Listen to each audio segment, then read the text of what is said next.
আসসালামু আলাইকুম। স্বাগতম জানাচ্ছি গ্রেট ওয়ার্ল্ড নিউজের আন্তর্জাতিক সংবাদে। আজকে আমরা জানাবো বিশ্বের সবচেয়ে আলোচিত ঘটনাগুলো। গাজা থেকে আমেরিকা, চীন থেকে উত্তর কোরিয়া, সব খবর জানবেন আজকের এই ভিডিওতে। চলুন শুরু করছি। প্রথমেই জানিয়ে দিচ্ছি সংবাদ শিরোনাম। গাজায় যুদ্ধবিরতির মাঝেও রক্তপাত, মুক্তি পেল আরও 5 ফিলিস্তিনি বন্দী। মৃত্যুবরণ করলেন ইরাক অগ্রাসনের মূল হোতা সাবেক মার্কিন ভাইস প্রেসিডেন্ট জিক চিনি। পাকিস্তানের আকাশসীমা ব্যবহার করে আফগানিস্তানে ড্রোন হামলা। পারমাণবিক অস্ত্র পরীক্ষার অভিযোগে উত্তপ্ত হচ্ছে বিশ্ব। ঘরের কাছ থেকে অস্ত্র পাচার সবই করেছে রোবট। ওপেন এআই ও অ্যামাজনের $38 বিলিয়ন মেগা চুক্তি। উত্তর কোরিয়ার সাবেক রাষ্ট্রপ্রধান কিম ইয়াং নাম আর নেই। এতক্ষণ শুনছিলেন সংবাদ শিরোনাম, এবারে শুনবেন বিস্তারিত। গাজায় যুদ্ধবিরতির মাঝেও থামছে না মৃত্যু। সোমবার সন্ধ্যায় ইসরায়েল মুক্তি দিয়েছে আরও 5 ফিলিস্তিনি বন্দীকে। চিকিৎসা পরীক্ষার জন্য তাদের নেওয়া হয় আল আকসা হাসপাতালে। সেখানে জড়ো হন পরিবারের সদস্যরা। অশ্রুসিক্ত চোখে সন্তানদের জড়িয়ে ধরেন অনেকেই। কিন্তু অন্যদিকে সেই একই সময়ে ইসরায়েলি বাহিনী আবারও গাজা ভূখণ্ডে হামলা চালিয়ে ফিলিস্তিনিদের হত্যা করছে। মানবাধিকার সংস্থাগুলোর অভিযোগ, ইসরায়েলি কারাগারে এখনও হাজার হাজার ফিলিস্তিনি বিচার ছাড়াই আটক রয়েছেন। নেতানিয়াহু প্রশাসন আন্তর্জাতিক রেড ক্রসের মাধ্যমে আরও 45টি মরদেহ হস্তান্তর করেছে, জানিয়ে যুদ্ধবিরতির আওতায় মোট 270 জন বন্দির মরদেহ ফেরত পেল ফিলিস্তিন। এ পর্যন্ত 78 জনের পরিচয় শনাক্ত করা হয়েছে। এদিকে বিশ্লেষকদের মতে যুদ্ধবিরতি চুক্তি লঙ্ঘন করে গাজায় পুনরায় হামলার ইঙ্গিত দিচ্ছে যে এই সংঘাত শেষ এখনও অনিশ্চিত।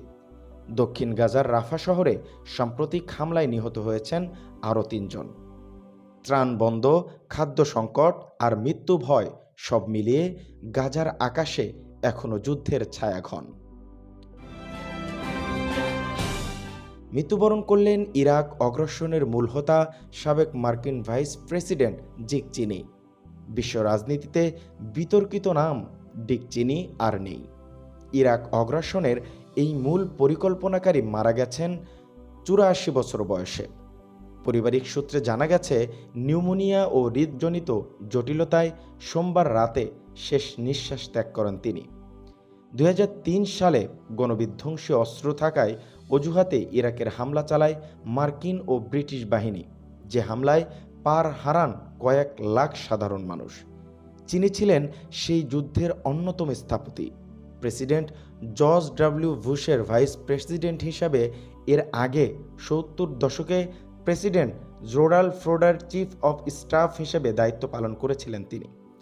রাজনীতির শেষ সময়ে চিনি নিজ দলের রিপাবলিকান পার্টির বিরুদ্ধেও অবস্থান নিয়েছিলেন। ডোনাল্ড ট্রাম্পের নীতির তীব্র সমালোচক হয়ে ওঠেন তিনি।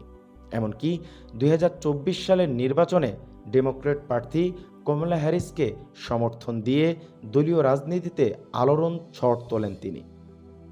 চীনের মৃত্যু এক যুগের রাজনীতিকে সমাপ্ত করল, যে যুগে মধ্যপ্রাচ্যের মানবিক চিত্রই পাল্টে গিয়েছিল। পাকিস্তানের আকাশ সীমা ব্যবহার করে আফগানিস্তানে ড্রোন হামলা।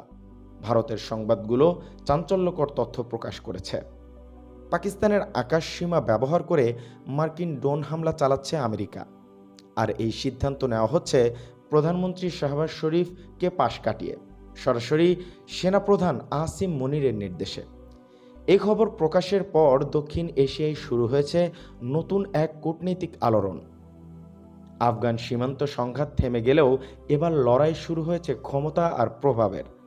আফগান কর্মকর্তাদের মতে পাকিস্তান সেনাবাহিনী এখনও নিজস্ব নীতি মেনে চলছে, যা সরকারের জবাবদিহির বাইরে।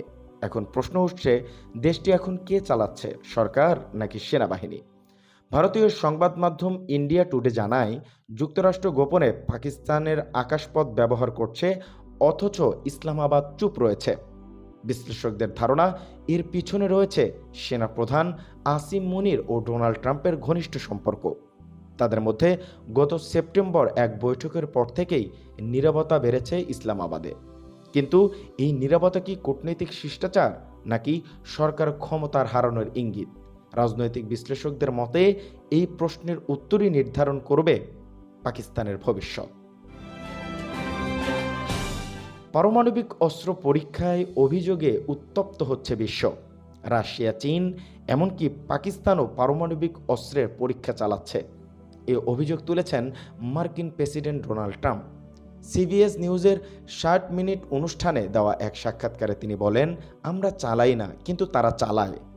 এখনও আমাদের চালাতে হবে। 3 দশকের বেশি সময় পর প্রথমবারের মতো কোনো মার্কিন প্রেসিডেন্ট প্রকাশ্যে পারমাণবিক পরীক্ষা চালানোর ইঙ্গিত দিলেন। ট্রাম্পের মতে যুক্তরাষ্ট্রের অস্ত্র ভাণ্ডারই বিশ্বের সবচেয়ে বড়, কিন্তু প্রতিদ্বন্দ্বীরা এখন ভূগর্ভে গোপনে পরীক্ষা চালাচ্ছে। চীনের পররাষ্ট্র মন্ত্রণালয় এই অভিযোগ সরাসরি প্রত্যাখ্যান করেছেন। মুখপাত্র মাওনিং বলেন, চীন কখনো অগ্রাসনের জন্য পারমাণবিক অস্ত্র ব্যবহার করেনি এবং শান্তিপূর্ণ উন্নয়নের পথেই অটল রয়েছেন। কিন্তু যুক্তরাষ্ট্রের অভ্যন্তরে এখন তীব্র বিতর্ক। ট্রাম্পের এই ঘোষণার পিছনে কি বাস্তব হুমকি নাকি আসন্ন নির্বাচনের আগে রাজনৈতিক কৌশল?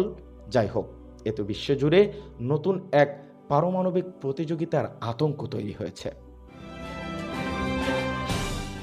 ঘরের কাছ থেকে অস্ত্র পাচার সবই করছে রোবট। বৈজ্ঞানিক কাল্পনিক কাহিনী নয়, বাস্তব। এখন আর ঘরের কাজের চিন্তা করতে হবে না। খাবার তৈরি, ধোয়া মোছা, জামা আয়রন সবই করছে রোবট। চীনের রোবোটিক শিল্পে এখন চলছে এক নীরব বিপ্লব। চীনের মেশিনারি ইন্ডাস্ট্রি ফেডারেশন জানিয়েছে, শুধু চলতি বছরেই প্রথম 9 মাসেই তৈরি হয়েছে 13.5 মিলিয়ন সার্ভিস রোবট এবং 5 লক্ষাধিক শিল্প রোবট স্থাপনা করা হয়েছে কারখানাগুলোতে। এখন রোবট শুধু শ্রমিক নয়, চিকিৎসকদের সহকারী হিসাবেও কাজ করছে। জটিল অস্ত্র পাচার থেকে শুরু করে হোটেল, সার্ভিস, স্কুল, এমনকি বয়স্কদের যত্ন, সব জায়গায় রোবটের উপস্থিতি বেড়েছে। বিশ্লেষকরা বলছে, এ যেন রোবটের ঘর জামাই যুগ, যেখানে মানুষ আর মেশিন পাশাপাশি কাজ করছে। চীন এখন শুধু সংখ্যায় নয়, গুণগত মানেও শীর্ষে উঠে এসেছে রোবোটিক্স দুনিয়ায়। উত্তর কোরিয়ার সাবেক রাষ্ট্রপ্রধান কিম ইয়ং আর নেই। 97 বছর বয়সে মারা গেছেন উত্তর কোরিয়ার সাবেক আনুষ্ঠানিক রাষ্ট্রপ্রধান কিম ইয়ং নাম। তিনি ছিলেন কিম ইয়ং পরিবারের ঘনিষ্ঠ সহযোগী এবং 2 দশকের বেশি সময় ধরে সুপ্রিম পিপলসের অ্যাম্বাসিয়ান সভাপতি। এই পদটি দেশটির রাষ্ট্রপ্রধানের সমান মর্যাদাপূর্ণ বলে বিবেচিত হয়। ক্যান্সারজনিত জটিলতায় মৃত্যুর পর মঙ্গলবার সকালে কিম জং উন পার্সোনালি উপস্থিত হয়ে তার মরদেহ শ্রদ্ধা জানান। কিম ইয়ং নাম 1998 থেকে 2009 পর্যন্ত দায়িত্বে থেকে রাষ্ট্রীয় পরিচালনা এবং কূটনীতিতে গুরুত্বপূর্ণ ভূমিকা রেখেছেন। তাকে বলা হয় উত্তর কোরিয়ার কণ্ঠস্বর, যিনি কিম পরিবারের বার্তা পৌঁছে দিচ্ছেন বিশ্বের দরবারে। এগুলোই ছিল আজকের বিশ্বের আলোচিত খবর। গাজা থেকে বেইজিং, ওয়াশিংটন থেকে পিয়ংইয়ং, সবখানেই সময় বদলাচ্ছে। তবে খবরের স্পন্দন জানতে থাকুন আমাদের এই চ্যানেলের সাথেই। প্রতিবেদনটি সম্পূর্ণ দেখার জন্য আপনাদেরকে অসংখ্য ধন্যবাদ। আরও নিত্য নতুন বিশ্বের গুরুত্বপূর্ণ তথ্যবহুল আপডেট পেতে আমাদের এই চ্যানেলটি সাবস্ক্রাইব করে লাইক, কমেন্ট, শেয়ার করতে ভুলবেন না। আজকের মতো এই পর্যন্তই। আল্লাহ হাফেজ।